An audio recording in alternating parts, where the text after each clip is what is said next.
So replacement versus new construction windows, the difference there is the installation method.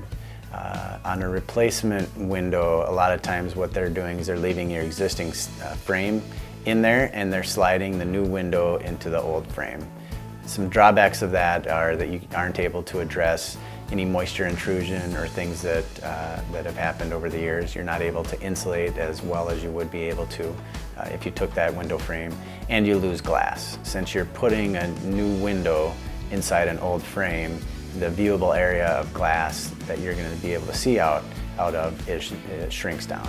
A new construction install is just like when a new house was built. You take the old window down to the rough opening, you're able to see if there's any moisture intrusion issues, if anything has been going on that you can address at that point.